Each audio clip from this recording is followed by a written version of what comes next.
Sebagian laki-laki berpikir kewajiban dia hanya memberikan nafkah, sandang, pangan, papan, khalas, selesai sudah. Ana sudah senengkan istri ana sudah belikan rumah istri ana cukupkan dia. Tapi boleh jadi nanti ada sesuatu yang tidak pernah ada pikiran dalam suami. Istri menggugat suaminya di hadapan Allah Azza wa Jalla. Bukan karena makanan, bukan karena kendaraan yang tidak dibelikan, semuanya dicukupin. Satu yang tidak diberikan oleh suami, tidak menyelamatkan istrinya dari api neraka. Tugas terbesar seorang suami adalah menyelamatkan istrinya, anak-anaknya dari api neraka. Kita semua akan melewati sirat yang berada di atas neraka jahanam. Semuanya. Para nabi pun akan melewati sirat. Wa in minkum illa wariduha kana ala rabbika hatman maqdiya. Mampukah seorang suami ketika dia mengatakan gabiltu, ketika dia menerima perempuan ini menjadi istrinya, yang dimana ada peralihan tanggung jawab untuk menyelamatkan istrinya dari api neraka. Allah Jalla Jalaluhu mengatakan, ya ayyuhalladzina amanu, wahai orang-orang yang beriman. Panggilan ini khusus yang beriman. Yang gak beriman tutup kuping. Qu anfusakum ahlikum nar. Selamatkan diri kalian dan keluarga kalian dari api neraka. Gak main-main neraka ini.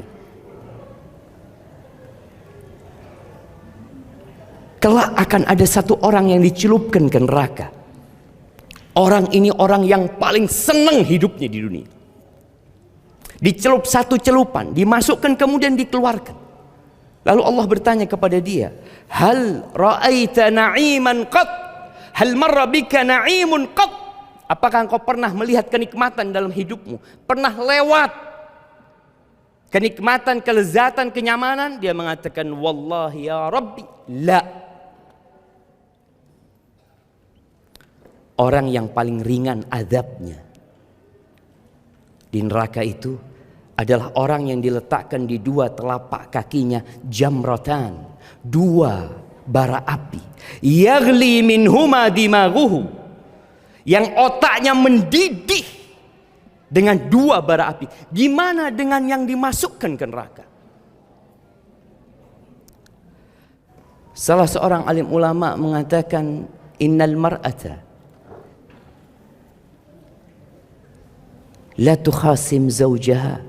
Amr bin Qais al-Mullai namanya. Kelak mungkin ada perempuan yang akan menggugat suaminya di hadapan Allah.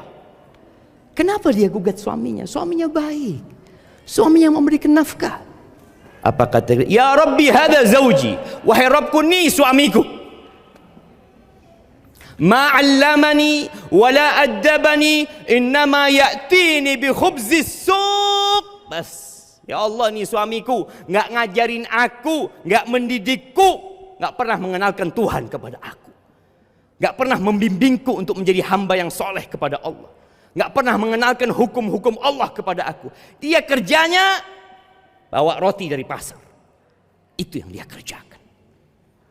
Dan banyak laki-laki yang merasa tanggung jawabnya hanya ini. Lah. Kita disuruh menyelamatkan diri kita dan keluarga kita dari api neraka. Bayangin bagaimana seorang suami memegang, menggandeng tangan istrinya tatkala ada banjir.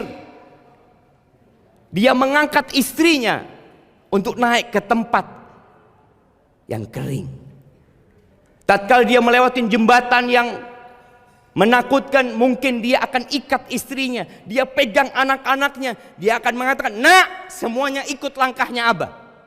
Semuanya ikut kakinya Abah. Di mana Abah meletakkan kaki, di situ kalian letakkan.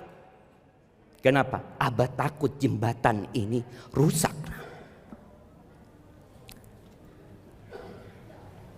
Maka hal ini menuntut suami untuk ngerti kenapa Allah menciptakan dia. Untuk belajar tentang rukun iman, tentang rukun Islam, tentang al-ihsan, sehingga dia dapat mengajarkan kepada istrinya Tapi kalau ternyata suaminya nggak pernah hadir di majelis ilmu, nggak pernah ngaji, nggak pernah belajar, apa yang hendak diajarkan kepada istrinya? Dan kita tahu nggak ada kuliah pernikahan, nggak ada kuliah pernikahan. Orang semua kuliahnya macam-macam untuk cari uang, dia lupa dengan tanggung jawab dan kewajiban dia.